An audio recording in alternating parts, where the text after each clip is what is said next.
하겠습니다. 오늘 말씀은 하나님의 명령이라는 제목으로 창세기 2장 16에서 17절의 말씀으로 주님의 은혜 나누고자 합니다. 한 목소리로 같이 합독하시겠습니다.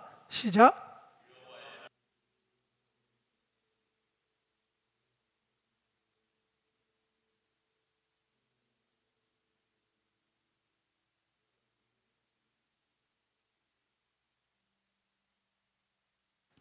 네, 지난주에 창세기 2장 15절 한 절 가지고 말씀을 나눴습니다. 에덴 정원에서 있었던 하나님의 정원 안에서의 삶을 우리가 입체적으로 지금 살펴보는 이유는 이 모습 그대로 아담은 실패했지만 마지막 아담, 둘째 아담으로 오신 예수님께서 모든 것들을 다 이루셨고 하나님의 정원에서 품으셨던 하나님의 뜻과 비전대로 이루어내셨고 그 삶을 우리에게도 요구하시고 그 삶으로 초대하셨기 때문에 지금 창세기의 이 하나님의 정원의 이야기들을 자세하게 다루는 것입니다. 글자만 바뀌었지 하나님의 뜻과 비전은 지금도 동일하기 때문입니다. 변하지 않았어요. 그 마음, 만약에 그게 변한다면, 인간의 어떠함으로 변하고 어떠한 변수로 획획획 변한다고 하면 사실은 구약은 볼 필요가 없고요. 신약의 예수님부터 십자가 이후 것만 살펴보면 되거든요. 근데 전혀 그렇지 않습니다.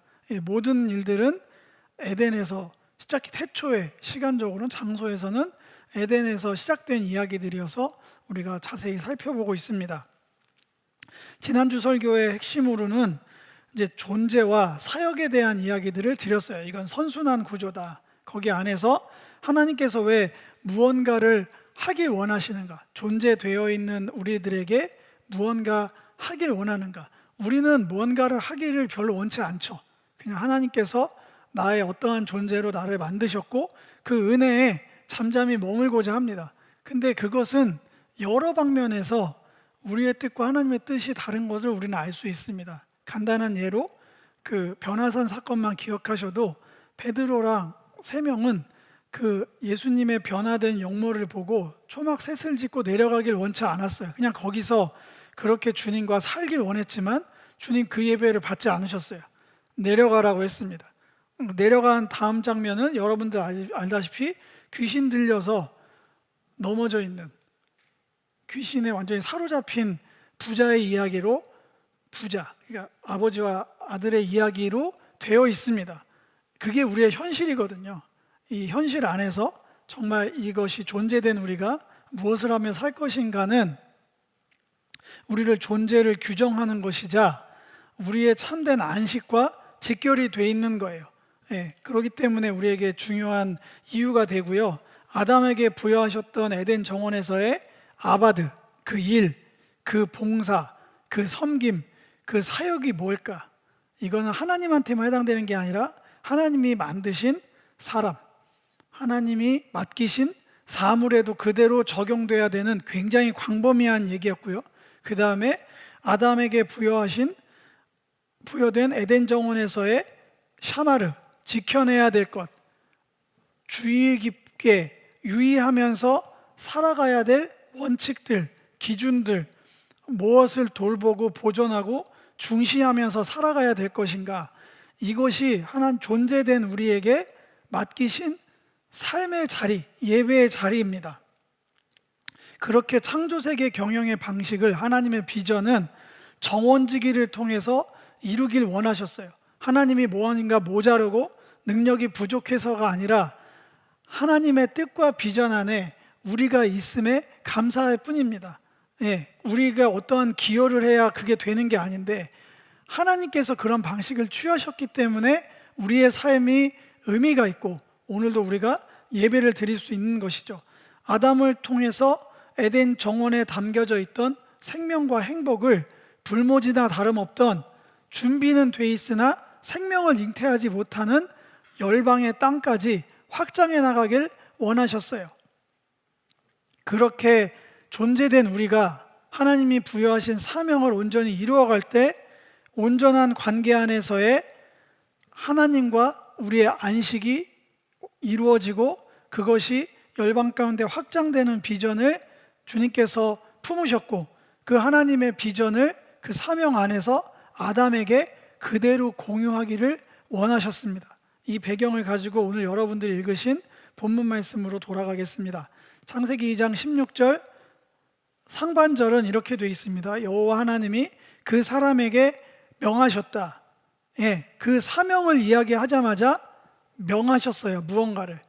명함의 내용을 살피기 전에 먼저는 명함의 명령에 들어있는 함의를 먼저 살펴보겠습니다. 누군가가 어떤 대상에게 명령을 할 때는 당연히 전제돼야 되는 것들이 있습니다. 그 명령이 명령 그대로 이루어질 수 있는 체계가 분명히 있어야 명령을 할 수 있어요. 어쩌면 너무 당연한 얘기죠. 이 명령을 그대로 착착착착 그 상황에 맞게 시스템에 맞게 돌아갈 체계가 없는데 명령을 하면 뭐합니까? 아무 의미가 없습니다. 전혀 준비가 안 돼 있는 허공에다가 하나님이 명령하지 않으셨다는 얘기입니다. 그 전제되어 있는 분명한 체계는 뭘까요? 이사야서 52장 12절을 함께 읽어보겠습니다. 시작.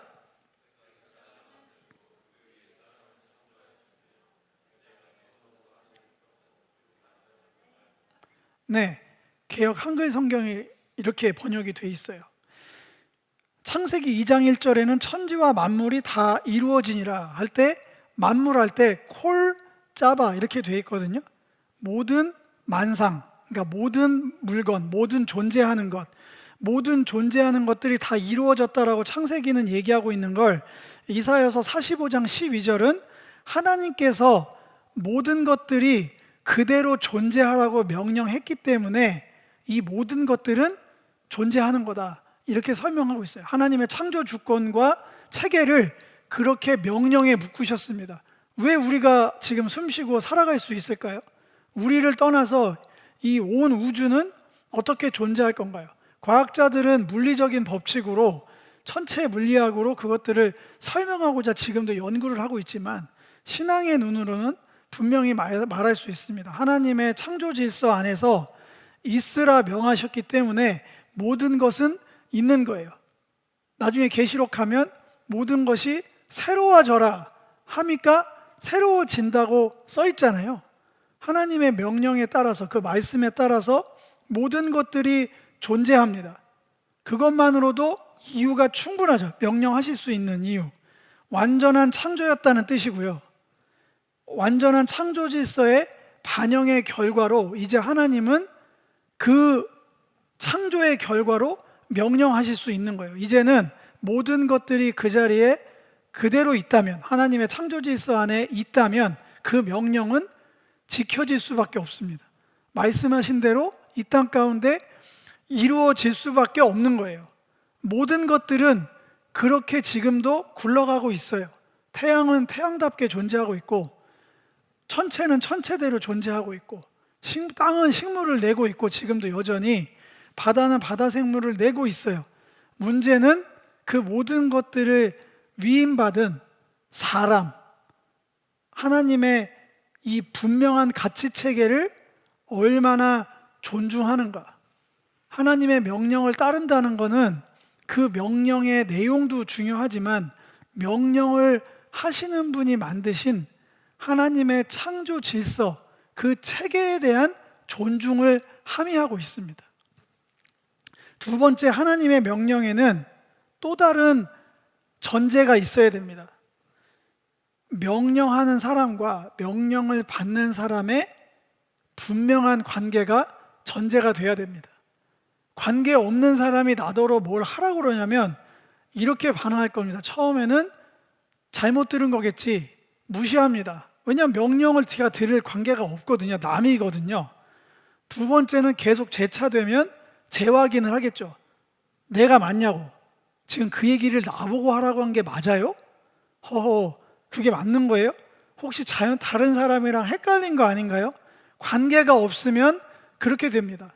그런데 히브리어 짜바라는 명령하다라는 단어는 관계를 전제로 하고 있어요. 그 세 관계는 크게 이 세 단락입니다. 아버지가 자녀에게, 왕이 신하에게, 주인이 종에게 명령합니다. 지금 시대에는 이 말이 어색합니다. 부모가 자녀에게 명령을 해? 자녀가 종인가? 이렇게 반응이 그냥 나와요. 왕과 신하 마찬가지입니다. 주인과 종, 갑질하네? 이렇게 나옵니다. 그렇게 듣는 건 굉장한 편견입니다. 성경 구절들을 다 갖고 오지 않았지만 다윗의 아버지 이새가 다윗소로 양을 치라고 명령합니다. 그게 갑질하는 게 아니에요. 자녀이기 때문에 명령할 수 있는 거예요. 관계에 대한 확신이 있기 때문에 들을 때마다 불편해하지 않습니다. 얘야 이것 좀 가져와라 얘기를 하면 가져옵니다. 그게 굴종이 아니에요. 부모가 갑질하네? 이런 얘기를 자녀가 그렇게 귀를 듣는 게 그게 정상적이지 저는 관계가 아니라고 생각하고 그건 관계에 뭔가 문제가 있는 거예요. 그렇게 들리면 부모님이 자녀한테 얘기했는데 이걸 나한테 명령을 해? 이건 정상적인 부모-자녀 관계가 아닙니다. 똑같습니다. 왕과 신하 이것도 마찬가지예요. 왕이 신하와 관계에 대한 신뢰관계가 있기 때문에 명할 수 있는 거예요. 내가 말을 하면 저분은 이걸 수행할 것이다라는 관계가 있어요. 거기 전제에 깔린 건 참 많은 것들이 함유되어 있겠죠. 그 전제는 창세기 1장 26절에 이미 나와 있습니다. 한번 읽어볼까요? 시작.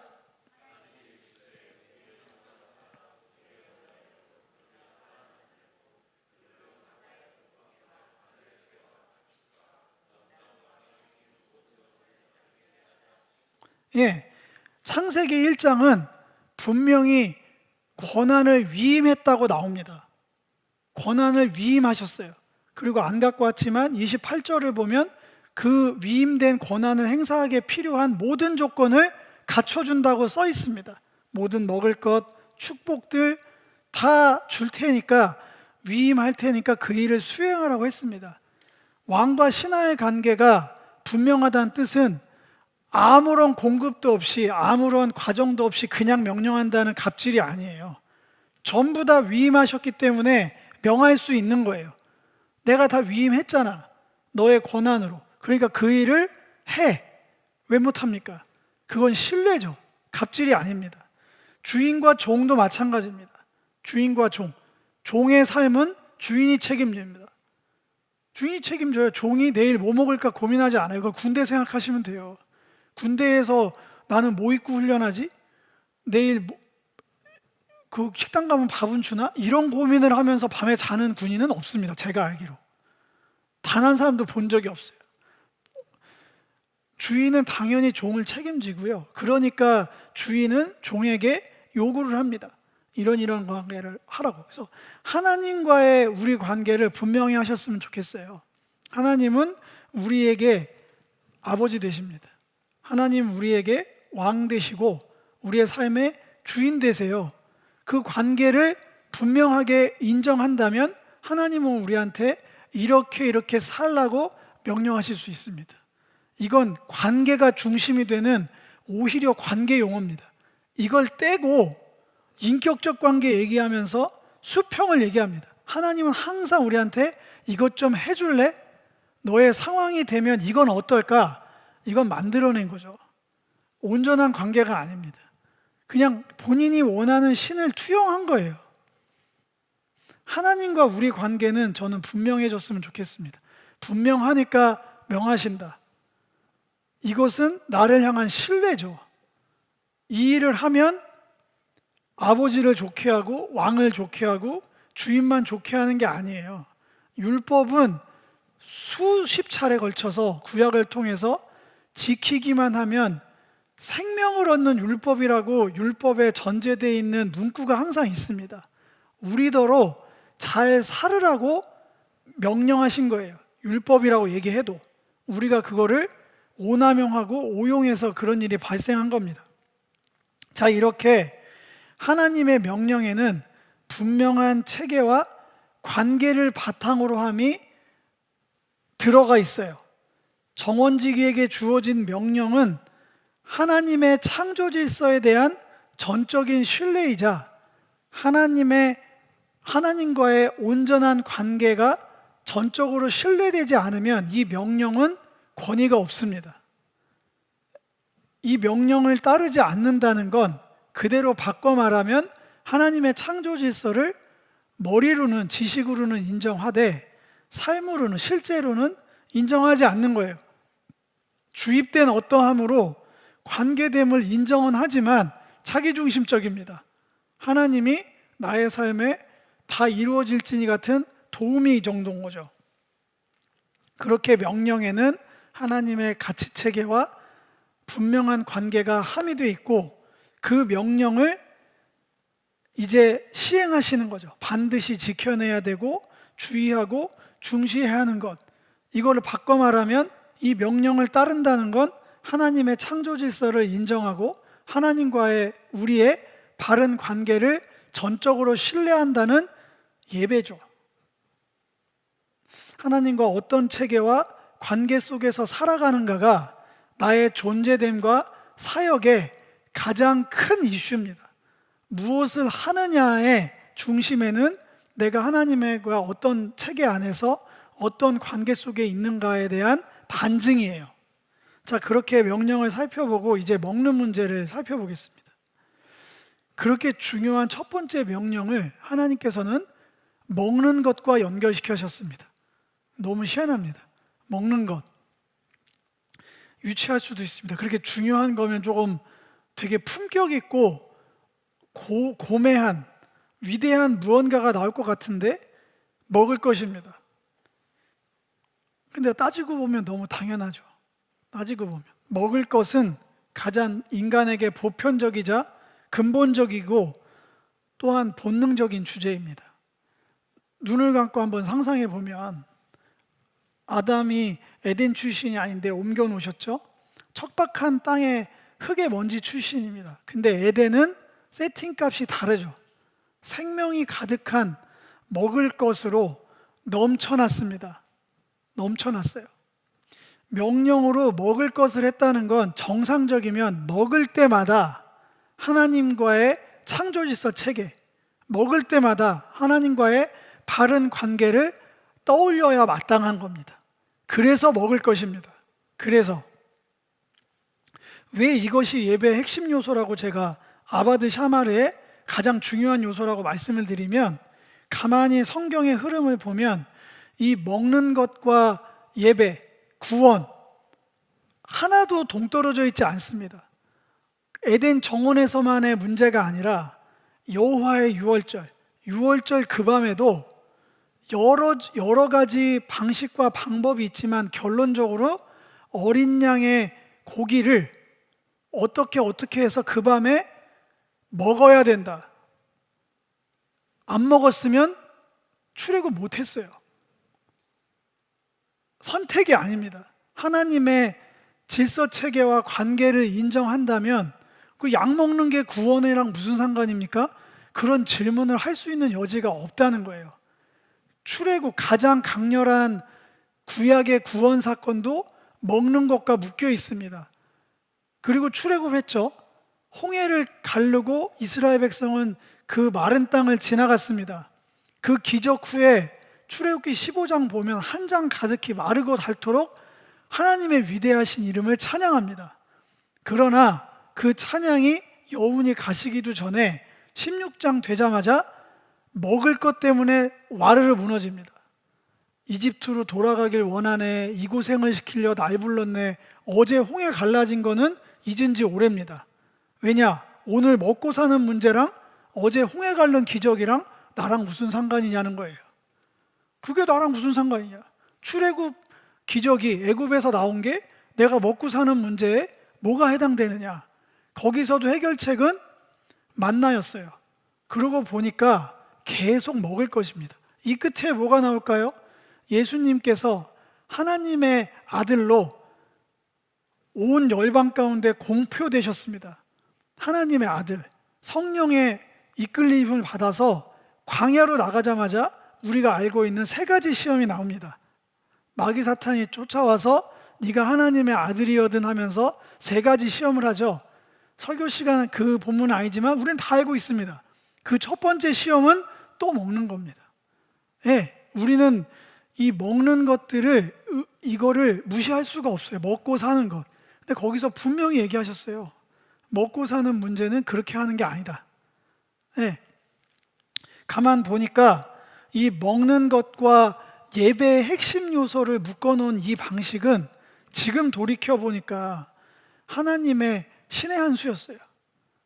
가장 눈을 뜨자마자 우리 물을 마시든 뭘 먹어야 움직일 수 있어요. 근데 이게 정상적인 패턴으로 가면 먹을 때마다 우리는 하나님의 창조 질서와 하나님과의 관계를 생각해야 됩니다. 적어도 아담은 그래야 됩니다. 아담, 에덴 정원에 살았던 아담은 그럴 수밖에 없습니다. 조금 더 생각해 보면 하나님께서 아담에게 허락하신 그 먹을 것에 해당되는 에덴 정원의 실과들은 단 하나도 빠짐없이 하나님께서 전적인 은혜로 공급하신 것들이에요. 아담이 기여한 것은 단 하나도 없습니다. 그 하나님이 은혜로 공급하신 말 그대로 하늘 양식이죠. 에덴 정원에서 땅에 난 거지만 의미적으로 그렇다는 겁니다. 왜냐하면 기여한 게 없으니까. 순전히 이 땅에서의 먹을 것은 내가 기여해야 줍니다. 기여해야 노력을 하고 노동을 해야 얻는 하늘 양식이 아니에요. 정확히 따지면 땅의 양식이죠. 일한 만큼 먹는 거죠. 내돈내산 그런 겁니다. 소비하는 것. 근데 에덴에서 아담한테 먹으라고 하신 거는 내용이 다릅니다. 내돈내산이 아니에요. 내가 노력한 결과로 더 먹는 게 아닙니다. 하나님의 은혜로 그냥 주어진 거예요. 이 아칼이라는 뭐를 먹어라. 첫 번째 명령은 먹으라는 명령입니다. 안 먹으면 안 돼요. 아까 명령처럼 안 먹으면 저는 먹기 싫은데요. 다른 거 먹고 싶은데요. 그러면 바꿔 말하면 저는 하나님의 창조 질서를 그렇게 완전히 인정하진 못하겠는데요. 하나님과 저의 자녀됨의 아버지와 자녀됨, 왕과 신하, 주종관계를 저는 존중하지 못하겠는데요. 똑같은 거예요. 이건 무조건 먹어야 돼요. 뭘 먹는가? 에덴 정원의 열매. 그걸 통해서 전적인 생명의 공급자와 그 수혜자의 구분을 분명히 하라는 거예요. 먹음으로 예배하는 겁니다. 하나님의 주시는 하늘 양식으로 족합니다. 이것이 저의 생명의 근원입니다. 저는 하나님의 은혜가 없으면 아무것도 할 수 없습니다를 인정할 수 있는 예배는 먹음으로 가능한 겁니다. 6월절 어린 양의 살 먹으라 하면 먹는 거고요. 만나로만 살으라고 하면 만나를 먹는 겁니다. 지금도 그 정신은 이어져서 먹고 마시는 걸로 나를 기념하고 내 살과 피로 살아가라고 오병이어 기적은 사복음서에 다 나옵니다. 제일 중요한 기적이기 때문에. 거기에도 요한복음 6장 통해서 보면 하늘 양식으로 표현되어 있어요. 광야에서 먹었던 만나 수준이 아니라 하늘 양식이다. 그 양식은 뭐다? 예수님의 살과 피다. 하나님의 생명의 말씀이다. 이렇게 성경은 쭉 이어지고 있어요. 먹음으로 드리는 이 예배, 허락하신 전적인 하나님의 은혜에 대한 무한 감사를 통해 하나님께서 창조하시고 존재케 하시고 분명한 관계 안에서 살게 하신 전적인 신뢰의 방식으로 예배할 수 있도록 우리를 안내하셨습니다. 두 번째 명령은 정반대로 절대로 먹지 말라는 겁니다. 아까와는 사뭇 다릅니다. 선악과조차도 에덴에 있었다는 것, 에덴 정원에 있었다는 건 하나님의 은혜의 주권 안에 있는 어떠한 거예요. 돌연변이가 아닙니다. 선악과는 악마가 만든 과실이 아니에요. 실수로, 신의 실수로 갑자기 변종이 나타난 그런 게 아닙니다. 그러니까 저기 가지 마, 저건 내가 원하는 게 아니야가 아니고요. 선악을 알게 하는 지식의 열매의 나무도 하나님께서 만드신 거예요. 그건 잊어버리시면 안 됩니다. 선악과 자체에 대한 얘기는 3장으로 넘기고요. 하나님의 정원에 있던 유일한 금지된 열매, 하나님의 정원에 어울리지 않는 죽음의 그림자가 그 금지된 열매에 먹지 말라라는 명령에 담겨져 있습니다. 굉장히 어색한 열매입니다. 그동안은 생명으로만 가득하고 생명으로만 풍성한 이야기들로 쭉 이어져 오던 창세기가 갑자기 선악과에게 나왔을 때 죽음의 그림자가 짙게 드리워지는 강력한 주의와 경계를 요구하는 걸로 나옵니다. 이건 분명하게 경계선이 맞습니다. 넘지 말아야 될 선, 데드라인, 레드라인입니다. 절대로 넘지 마라, 이 선을. 이것은 너에게 허락된 것이 아니다.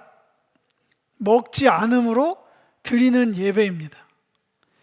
허락되지 않은 것에 대한 무한 존중, 하나님의 질서체계 안에서, 하나님과의 온전한 관계 안에서 하나님은 내가 원하는 모든 것들을 허락하시는 분이 아닙니다. 그거는 온전한 관계가 아니에요. 어떤 부모가 자녀한테 자녀가 원하는 걸 다 해줍니까? 그게 정상적인 부모가 아니에요. 절대로. 저도 부모잖아요. 저보다 나이가 많으신 분도 계시지만 저도 부모예요. 제가 자녀가 원하는 걸 다 해주지 않아요. 판단하고 도움이 되고 필요한 것들만 하죠. 사랑 안에서. 능력이 없어서 못하는 것과는 다릅니다. 그냥 예를 든 거지. 하나님은 다 하실 수 있어요. 그런데 허락하지 않는 거에 대해서 멈춰 서는 것, 요구하지 않는 것, 금지된 것들을 원하지 않는 것, 그게 예배입니다. 그거를 들어주지 않으면 왜 선악과 못 먹게 합니까? 왜 레드라인을 정했어요? 깝깝합니다. 자유롭게 할 수 있게 해주세요. 내가 원하는 것 도와주세요. 그거를 지원하는 게 하나님과의 우리의 바른 관계 예배가 아닙니다. 반드시 멈춰야 될 선이 있습니다. 이건 뒤집어 얘기하면 거기까지 다 할 수 있는 거예요. 그 선 안에서 전부 다 할 수 있는 것. 허락되지 않은 것을 달라고 이 선을 넘게 해달라고 요구하는 건 예배가 아니고요. 반대로 이 경계만 넘어가지 않으면 전부 다 하면 되는구나. 이건 안전함, 풍성함으로 보시는 게 맞습니다. 제한과 결핍과 갑질이 아니에요. 이렇게 보게 만든 건 3장의 뱀이죠. 3장이 그 눈을 바꿔놓은 거예요. 요설로. 허락하신 풍성함을 보지 못하게 제한으로 다 바꿔놓은 거. 먹지 않음으로 드리는 예배. 그러고 보니까 아까 앞에 살펴봤던 어린 양의 살을 먹으라, 만나를 먹으라만 있는 게 아니죠. 레위기를 여러분들이 기억하실지 모르겠는데 레위기에 희한한 얘기들이 많지만 기억나는 거는 먹어라 먹지 마라만 있습니다. 먹어란 얘기는 거의 없어요. 이런 거 먹지 마라, 이런 음식 먹지 마라는 얘기가 훨씬 많습니다. 제일 초반에 나온 얘기는 기름과 피는 먹지 마라. 그 얘기가 되게 많아요. 거기 안에 담겨져 있는, 지금 레위기 시간 아니지만 욕심이 완전히 투영되어 있고 이방인들의 삶의 모습 그대로 그 음식에 담겨져 있는 거거든요. 지금 어떤 종류의 음식을 얘기하는 건 아니지만 구약에도 먹어라 먹지 않음으로 예배 드리는 게 굉장히 많이 있다는 거예요. 요즘 시대는 먹는 것이 곧 건강이자 내 생명에 직결된다는 인식이 있어서 정말 생존을 위해서 허겁지겁 먹는 사람들이 아니라면 적어도 한국 안에서 진짜 극빈곤에 있는 분들이 없진 않지만 적어도 제가 아는 바 여기 계신 분들에게는 선택해서 먹습니다. 닥치는 대로 주는 대로 먹지 않아요. 골라가면서 먹습니다. 건강 생각하면서 허기를 채우려고, 끼니를 채우려고 먹는 걸 하지 않아요. 아칼이란 히브리 단어 먹는다는 무엇인가를 소비하다죠. 먹는 거는 있던 걸 소비하는 거니까. 에덴에 있던 정원의 과실을 소비하기 전에, 먹기 전에는 에덴의 그냥 과실이지만 그것이 내 안에 들어와서 삼켜지면 그 과실이 곧 내가 됩니다. 설교를 빗대서 얘기를 하면 하늘 생명으로 공급된 하나님의 은혜를 내가 취해서 먹고 마시면 내가 하나님의 은혜로 사는 자가 되는 거예요. 하나님의 생명으로 살아가는 존재가 된다는 뜻입니다. 무엇을 먹고 소비하는가가 그 사람 인생 자체예요. 지금은 더 자본주의 사회가 팽배하기 때문에 이런 문구나 이러한 워딩이 잘 먹힐 거예요. 무엇을 소비하고 얼만큼 소비하느냐가 자기 인생이 됩니다. 그게 아이덴티티랑 연결이 돼 있어요. 그냥 입으로만 먹지 않죠. 눈으로도 먹고 귀로도 먹습니다. 오감으로 먹고 소비하는 시대를 살고 있고, 여전히 우리의 모든 화두는 무엇을 먹는가, 무엇을 먹지 않는가에 놓여져 있어요. 그게 내 인생이니까. 무엇을 소비할 것인가, 얼만큼 어떻게 소비할 수 있는 것인가, 내 인생의 큰 화두라는 얘기입니다. 그냥 문자적인 뭐를 먹어야 됩니다, 뭐를 먹지 말아야 됩니다, 이런 적용은 하나도 의미가 없죠. 이 신약을 사는 우리에게 우리는 알고 있습니다. 사도행전 10장, 11장 이 어간으로 가면 똑같이 이 먹을 것 가지고 그 시험에 든 한 사람 있잖아요, 베드로. 하나님께서 3번이나 먹으라고 했죠. 근데 그 사람 그 명령 거부합니다. 3번이나. 하나님의 가치 체계와 관계를 부정한 거예요. 잘못된 겁니다. 본인의 의로움이었죠. 본인의 민족성으로 받아들일 수 없는 거였어요. 이해합니다. 똑같은 지금 시대의 뭔가로 우리가 금기시 여기는 거를 하나님께서 그렇게 환상을 보여주진 않겠지만 그 당시로 돌아가면 쉽지 않았을 거예요. 더 중요한 건 뭘 먹고 뭘 먹지 않는 음식에 대한 얘기가 아니라는 거예요. 여러분들도 알다시피 그 에피소드의 결론은 음식에 대한 얘기가 아니었잖아요. 너희가 겸상하기 싫어하는, 상종하기 싫어하는, 한자리에서 예배하기 싫어하는 그 이방인들과 함께하라. 이방인들과 함께 예배하라. 이방인들과 함께 성찬을 떼라. 이방인과 함께 주의 자녀됨을 인정하라. 이거였어요. 그게 그 당시의 예배입니다. 저는 죽어도 못하겠습니다. 저는 다른 예배를 드릴 겁니다. 소용없습니다. 그걸로 하나님과의 관계는 깨지는 거예요. 내 예배 스타일은 내가 만드는 게 아닙니다. 시대마다 하나님이 요구하십니다. 지금 우리가 찬양 콘티를 짜고 말씀을 나누고 뭔가를 이런 정형화된 1시간에서 2시간 사이에 정형하게 만든 것, 성경 찾아보세요. 근거가 부족합니다. 그냥 그 안에 내용들을 이렇게 하면 좋겠다 해서 편집하는 거예요. 솔직히 말하면 그런 루트를 따르지 않는다고 해서 예배가 아닌 게 아니란 얘기예요. 그렇다고 이게 의미가 없는 건 아니죠. 다 신학자들, 신앙인들이 몇천 년 동안 갈고 닦아서 어떻게 하면 성도들과 이를 이롭게 한 몸 되어서 주님께 나아갈 수 있는가를 고안해낸 방식이죠. 근데 더 중요한 건 뭐냐면 우리는 어떤 명령을 따를 것인가입니다. 우리는 어떤 가치 체계를 신봉하는가, 그 체계 안에서 살아가고 있는가, 질서 체계 안에서 그 룰은 뭔가, 또 우리는 하나님과 어떤 관계인가, 그게 훨씬 더 중요하다는 말씀을 드리는 거예요. 그게 예배니까. 오늘 우리가 드리는 것도 방식을 논하는 게 아니고요, 이 질서 체계와 이 모든 행위들을 통해서 나는 하나님과 어떤 관계인가, 어떠한 질서 체계를 인정하고 따르는가에 걸려 있는 겁니다.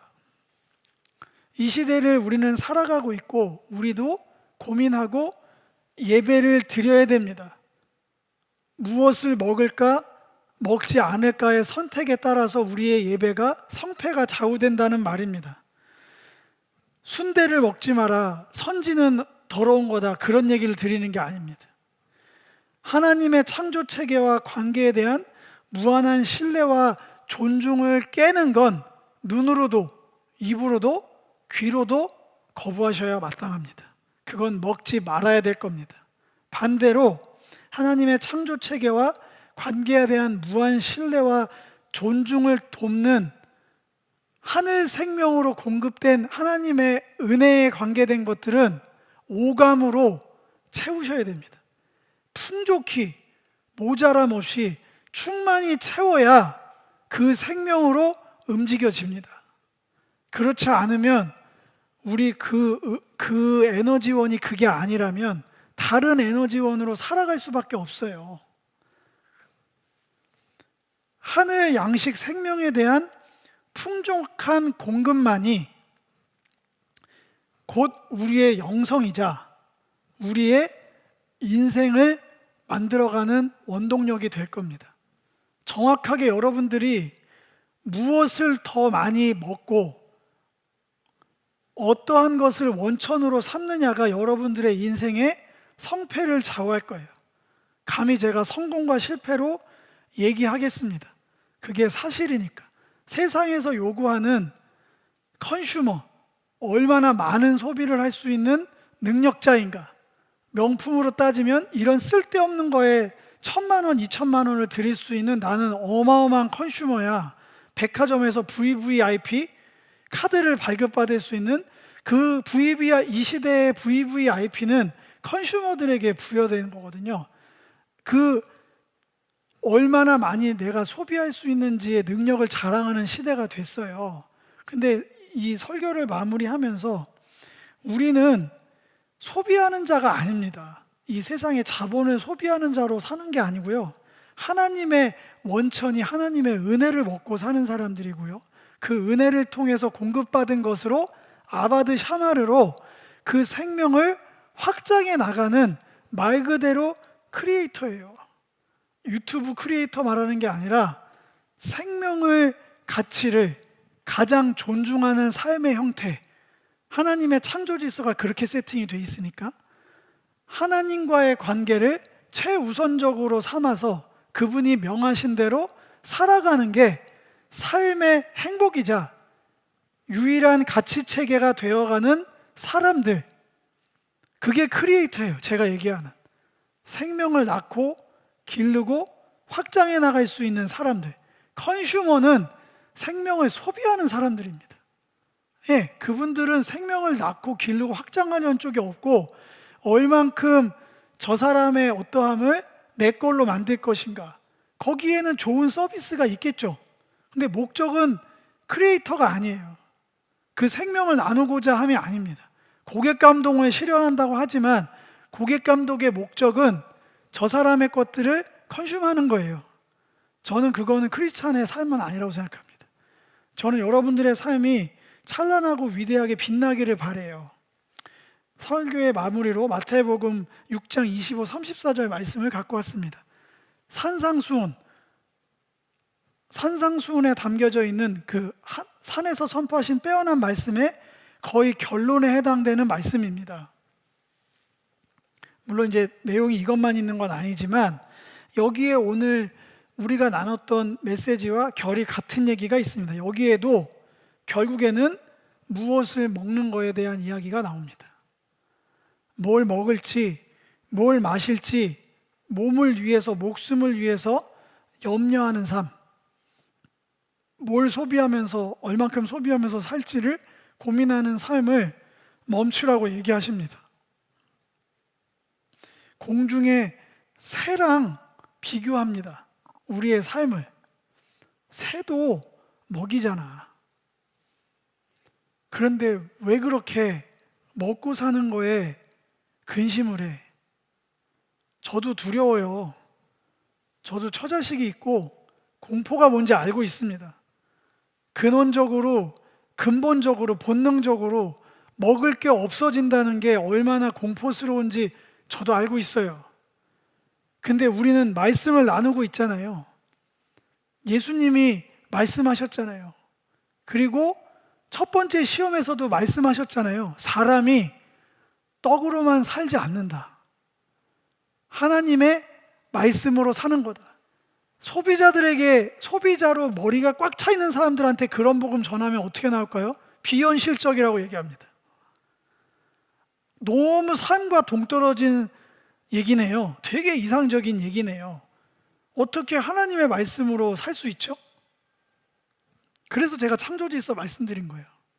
모든 것은 주님으로부터 공급된다는 믿음이 흔들리면 그렇게 되는 거고, 그런 체계에 살면 모두가 제로섬 게임의 희생양이 되는 거예요.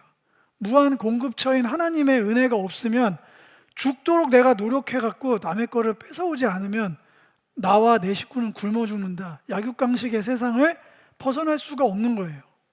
저는 그 가치 체계를 인정하고 그 굴레에서만 사는 거가 크리스찬의 삶은 아니라고 생각합니다.